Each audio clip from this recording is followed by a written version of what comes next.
तो फाइनली ढूंढ ही लिया आपने। हाँ, मुझे उम्मीद थी आप ढूंढ लोगे।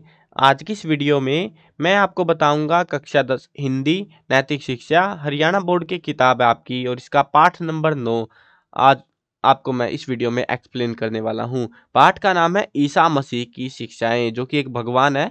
तो उसकी जो है उन्होंने कुछ ज्ञान दिया था जब वो जिंदा थे, तो उसी ज्ञान के बारे में हम यहाँ पे इस चैप्टर में डिस्क्राइब करेंगे बिल्कुल डिटेल के साथ में। चलो शुरू करते हैं। मैं हूं अजय और आप देख रहे हैं सीसीएल क्लास। लेकिन हाँ, वीडियो स्टार्ट करने से पहले बता देता हूँ, आपको इस कंप्लीट बुक का सॉल्यूशन लिखा हुआ भी मिल जाएगा और वीडियोस भी मिल जाएंगी। तो वेबसाइट और प्लेलिस्ट का लिंक डिस्क्रिप्शन में है, चेकआउट कर लेना। अब शुरू करते हैं इस प्यारे से पाठ को। विश्व में अनेक ऋषि मुनियों, पीर पैगंबरों, चिंतकों, दार्शनिकों ने अपनी सोच व चिंतन से न केवल विश्व बंधुत्व की भावना को विकसित किया, अपितु सभ्य समाज के निर्माण में अपना योगदान भी दिया। यहाँ पे ये बात कह रहे हैं कि दुनिया के जितने भी लोग थे अलग अलग प्रकार के, किसी को हम बाबा कहते थे, कोई लोगों को ऐसे ही ज्ञान दे रहा है, कोई पीर पैगंबर, अलग अलग नामों से उनको जाना गया, अलग अलग व्यक्तियों को अलग अलग देशों में। लेकिन सब ने जो है एक ही काम करा, वो था सभ्य समाज बनाना, यानी कि समाज को बेहतर बनाना, अच्छा बनाना, वही उनका फाइनल मोटिव रहा करता था। अब इसी के चलते बहुत सारा ज्ञान दिया गया लोगों को अलग अलग प्रकार से। जिस प्रकार योगेश्वर कृष्ण ने श्रीमद् भगवत गीता में कर्म का उपदेश देकर हमें कृतार्थ किया है, उसी प्रकार संसार में एक अन्य ऐसी विभूति हुई है जिन्होंने पूरे विश्व को चमत्कृत कर दिया। इस विभूति का नाम है यीशु मसीह। ईसा मसीह भी कहते हैं इसको, यीशु मसीह भी कहते हैं, ठीक है। दोनों तरीके से दोनों नाम इसी के, यीशु के, प्रभु यीशु ऐसे कहते थे पहले। अब जो है इसको यीशु मसीह भी कहते हैं, यीशु मसीह भी कहते हैं। आपको तो सुनने में शायद सेम सा ही लग रहा होगा, है ना। दोनों सेम सी है, मतलब प्रोनाउंसिएशन दोनों की सेम सी है ना। चलो कोई ना। तो ये बता रहे हैं हमको कि जैसे भगवत गीता से हमें भारत के अंदर बहुत ज्यादा वो मिला ना, ज्ञान मिला कर्म के बारे में, क्या करना है क्या नहीं करना वो चीजें। वैसे ही जब पूरी दुनिया को अगर देखें ना बड़े लेवल पे, तो वो यीशु मसीह की वजह से हुआ है। उन्होंने बहुत सारा ज्ञान लोगों को दिया और इसीलिए शायद ये चैप्टर हमें दिखाया गया है। ईसा ने अपना पूरा जीवन गरीबों, वंचितों, निःशक्तों और अनाथों के लिए समर्पित कर दिया, यानी कि उन लोगों के लिए समर्पित कर दिया जिनको सच में किसी की मदद की जरूरत थी। उन्होंने अछूत द्वार के लिए भी कार्य किए, जो कि बहुत मतलब पहले के टाइम पे बहुत प्रचलित था। अछूत का जो मार्केट था कि तुम जो है तुच्छ जाति हो, तुम हमारे हाथ नहीं लगा सकते, सामान को हाथ नहीं लगा सकते, वो चीजें बहुत सारी पहले के टाइम पे चलती थी। तो उनके उद्धार के लिए जो है अछूतोद्धार, मतलब कि उनके भलाई के लिए जो है उन्होंने काम किया। एक बार किसी युवक ने यीशु ईसा से जो है पूछा कि अच्छा जीवन प्राप्त करने के लिए मुझे क्या करना चाहिए। सिंपल सी बात है भाई, सबको अच्छा जीवन चाहिए। तो ईसा ने उनसे कहा, अहिंसा धर्म का पालन करो, यानी कि किसी भी प्राणी की हत्या ना करो। ये जो है ना, ये जो बातें इन्होंने कही थी, ऑलमोस्ट भारत में भी जो है महात्मा बुद्ध ने ये बात कही, जो है महावीर ने भी ये बात कही। उसके अलावा जो भी हम हिंदू ग्रंथ पढ़ते हैं उनके सबके अंदर एक सी ही बात है, ज्यादा फर्क हमें देखने को नहीं मिलता।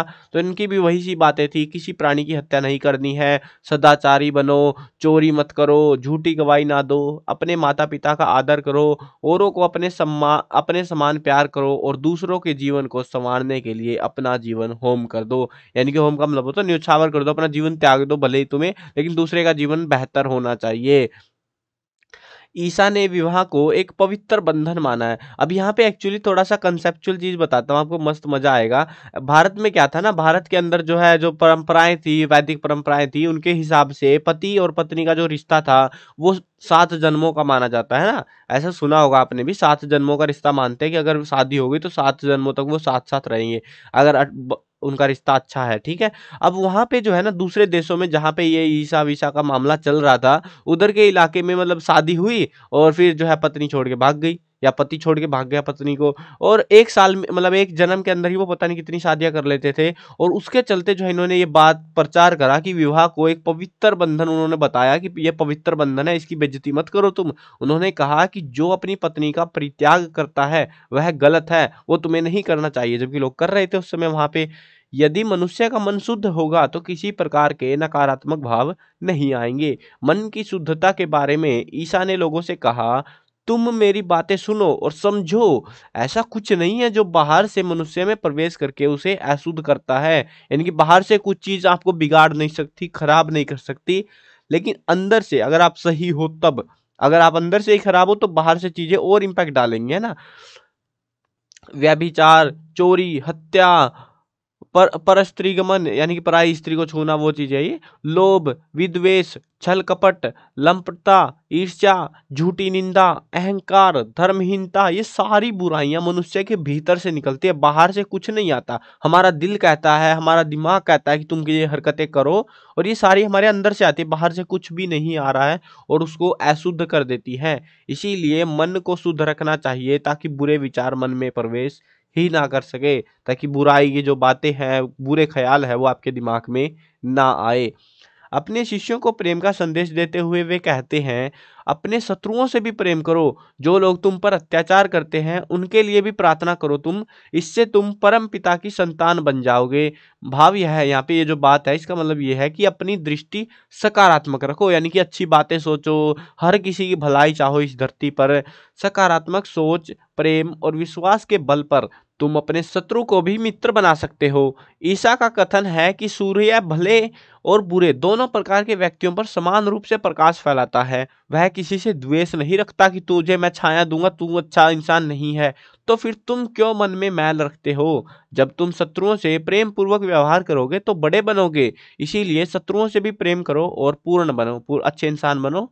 यदि कोई अपराध करता है तो उसे डांटो, और यदि वह पश्चाताप करता है तो उसे माफ कर दो, क्योंकि एक्चुअली होता क्या है, बहुत बार गलतियों से हो जाता है, मतलब ऐसे धोखे से या जानबूझ के वो नहीं करना चाहता, ऐसे इंटेंशन नहीं होता। तो उसी चीज को लेके कहते हैं वो कि यदि कोई अपराध कर भी देता है तो उसको डांट दो, अगर वो अपने अपराध को उसके बाद वह पश्चाताप करता है, उसे तो माफ कर दो, वो क्षमा मांगता है आपसे तो उसको माफ कर देना चाहिए। ऐसा नहीं है कि तुम लगे पड़े हो भाई तुमने कर कैसे दिया बस।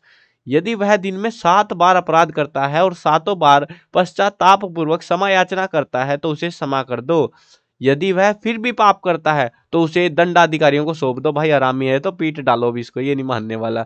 मतलब दिन में इसने 7 पाप करे, अगले दिन का भी रोज का उसका धंधा बन गया, अब तो ये आदत बन गई है, तो भाई उसको दंडाधिकारी जो दंड देते हैं, कर्मचारी वगैरह जो भी अधिकारी होते हैं, उनको पकड़ा दो कि भैया ये तो हरामी हो गया, लपेट डालो इसको अब तो। लेकिन हाँ, पहले उसको मौका दो, उसको सुधरने का मौका देना चाहिए तुमको।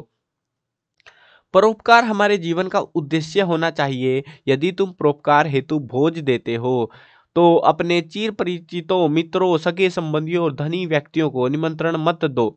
यानी कि यहाँ पे क्या कह रहे हैं, यहाँ पे समझो, ये बड़ी ही अजीब सी बात लगेगी आपको, लेकिन हाँ ये कहीं ना कहीं फायदेमंद सी भी लग रही है मेरे को। देखो समझो इस चीज को, अगर तुम परोपकार हेतु, परोपकार होता है किसी के उपकार के लिए तुम भोज देते हो, भोज का मतलब होता है जैसे भंडारा लगा देते हैं ना यहाँ पे, तो वैसा सा वो भोजन का जो आयोजन करते हो, तो उस केस में तुम जो है ना अपने जानकार है, आपके दोस्त मित्र संबंधी हैं या जो अमीर लोग हैं उनको निमंत्रण मत दो। उन किसी को भी मत बुलाओ, मतलब आपकी जान पहचान के जो व्यक्ति अमीर है उनको किसी को भी मत बुलाओ, या आपके रिश्तेदार उनको मत बुलाओ जिनका फाइनेंशियल कंडीशन सही है, बल्कि निर्धनों, वंचितों और निःशक्तों आदि को खाना परोसो, जिनको असल में उस खाने की जरूरत है, ताकि वे अपनी भूख को शांत कर सके।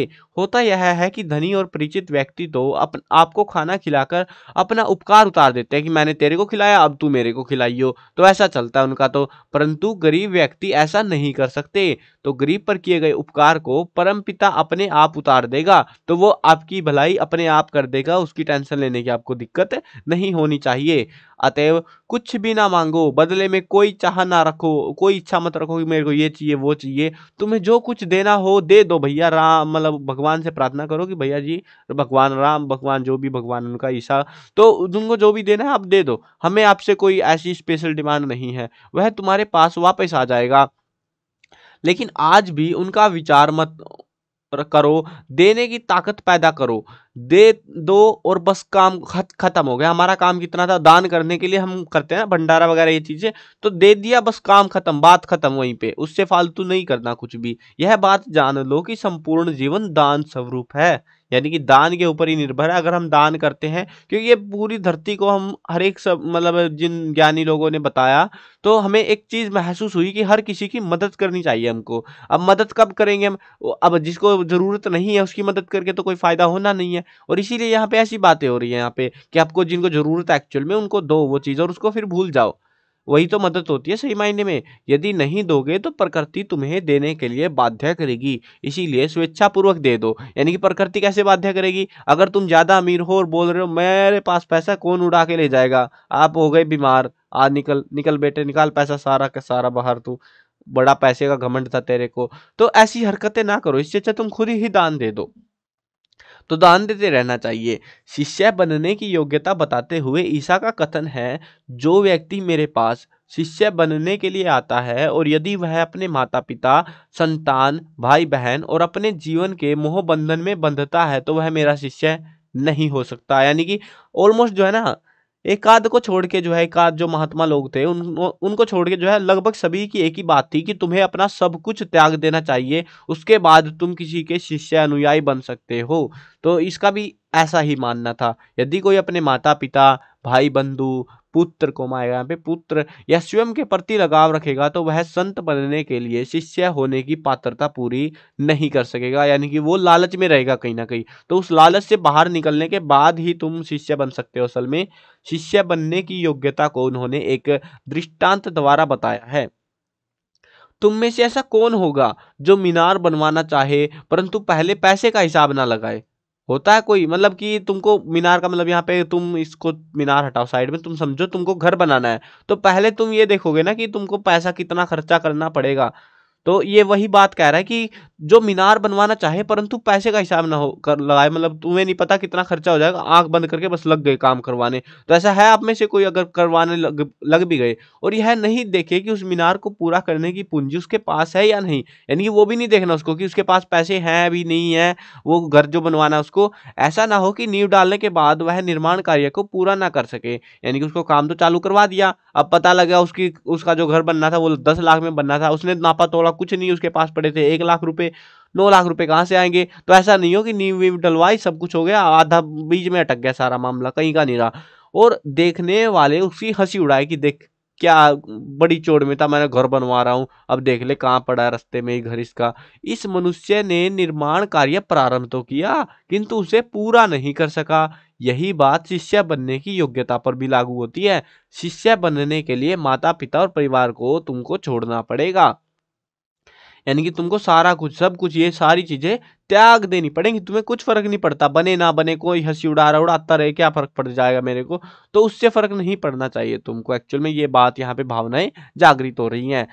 ईसा ने मानव को जगत की ज्योति बताया है। उनका उसका दृष्टिकोण व्यापक होना चाहिए। जिस प्रकार दीपक को जलाकर उसको दीवार पर रखा जाता है ताकि वह सबको प्रकाशित कर सके, यदि उसको पलंग के नीचे रखा जाए तो उसका प्रकाश सीमित हो जाएगा क्योंकि ऊपर से प्रकाश बाहर नहीं निकल पाएगा, उसका पलंग छिपा लेगा ना उसको तो, और वह अधिक कुछ प्रकट करने में सहायक नहीं होगा। अतएव दीपक को दीवार पर रखो ताकि वह सभी को प्रकाशित कर सके, हम अपने आसपास के परिवेश को प्रकाशित कर सके। यदि किसी के घर में अंधेरा है, यानी समस्या है, यहाँ पे वही बात हो रही है, आप दीपक हो, आपके पास धन है, आप जो किसी की जरूरतें पूरा कर सकते हो, आपके पास वो प्रकाश है, तो अब आपको पूरा करने के लिए आपको छिपना नहीं है, आपको सामने आना है और लोगों की मदद करनी है। तो वही बात यहाँ पे कह रहे हैं कि घरों में जिनके अंधेरा है, समस्याएं हैं, तो हमारा कर्तव्य है वहां तक उजाला यानी कि समाधान लेकर जाएं। जो चीजें उनको जरूरत है वो उनको मुहैया कराए, भले ही हमको कुछ वापस मिले ना मिले, है ना। जो लोग भविष्य की चिंता करते हुए तनाव में तो रहते हैं परंतु कोई काम धंधा नहीं करते, उनके लिए यीशु का एक ही संदेश है, कल की चिंता मत करो क्योंकि कल अपनी चिंता भी साथ लेकर आएगा। आज की ही चिंता कर लो, वही बहुत है। जैसे हम करते हैं एक, मतलब अब मैं चिंता कर रहा हूँ भाई, मेरा 2024 में पेपर है, मेरा क्या होगा, है ना। तो अभी से चिंता मैं 24 की करने लग रहा हूँ जबकि मैं 23 को कुछ देख ही नहीं रहा कि 2022-23 का जो एग्जाम है उसका क्या होगा मेरा, है ना। तो वो चीजें करनी है हमको, मतलब हमको अपनी आज की चिंता तो करनी है, जो अभी हम कर रहे हैं, जिस चीज के लिए काम कर रहे हैं उसकी चिंता करनी है। लेकिन ऐसा नहीं है कि तुम भविष्य की चिंता में लगे पड़े हो कि हाँ भविष्य में क्या करना वो करना, और आज कुछ कर ही नहीं रहे फिर उस चक्कर में, तो वो मत करना। आज का काम आज कर दो, कल का काम कल देखा जाएगा, कल करना है वो, कल की चिंता कल पे डाल दो। ईसा मसीह ने शांति, प्रेम और पवित्रता से रहने का संदेश दिया है।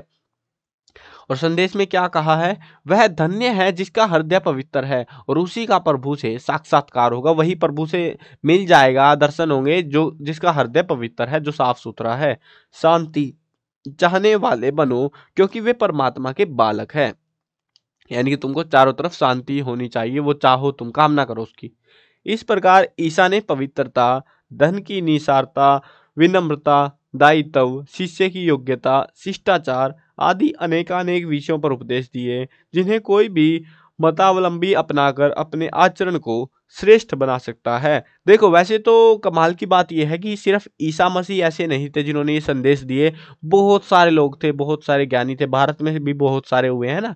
तो हर किसी ने ज्ञान दिया और कुल मिला के हमें एक ही बात समझ आती है कि हमें जो है हमारा अच्छा जीवन जीना चाहिए, लेकिन उसके साथ हमें जिसको एक्चुअल में कुछ ज़रूरत है, जिसकी हम सहायता कर सकते हैं, उसकी सहायता भी हमें साथ के साथ करते रहना चाहिए। और देखो एक्चुअल में तो सही बात ये भी है कि अगर हम धन मान लो, एज अजम्पशन मान लो कि आपने बहुत सारा धन इकट्ठा कर लिया और आप मर गए, तो क्या करो उस धन का? वो ऐसे ही सरकार की लॉटरी भरेगा या वो काम करेगा। तो उससे बेहतर यही है ना कि उस धन का साथ के साथ निपटारा भी करते चलो तुम, है ना? मतलब ऐसा नहीं है कि तुम कंगाल हो जाओ और फिर बांट रहे हो तुम, वो भी मत करो, बट हाँ कम से कम जितनी सहायता दे सकते हो, आर्थिक नहीं तो दूसरी सहायता भी होती है, तो जो भी सहायता कर सकते हो तुम उसकी, तो वो कर देनी चाहिए, ठीक है, अपने बजट के अंदर रहते हुए, ठीक।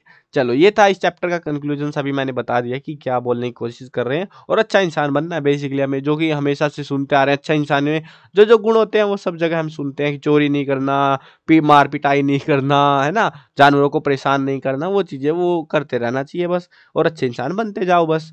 चलो ये था आपका इस चैप्टर में, आई होप चैप्टर समझ आ गया होगा, खूबसूरत सा प्यारा सा चैप्टर था। वीडियो खत्म करते हैं। मैं कवर करने वाला हूँ क्लास 1 से लेके 12th तक सभी सब्जेक्ट की video, Hindi medium English medium दोनों में होने वाली है। तो सब्सक्राइब करो, साथ में घंटी दबाओ ताकि कोई भी अपडेट आए आपको बिल्कुल टाइम से मिल जाए।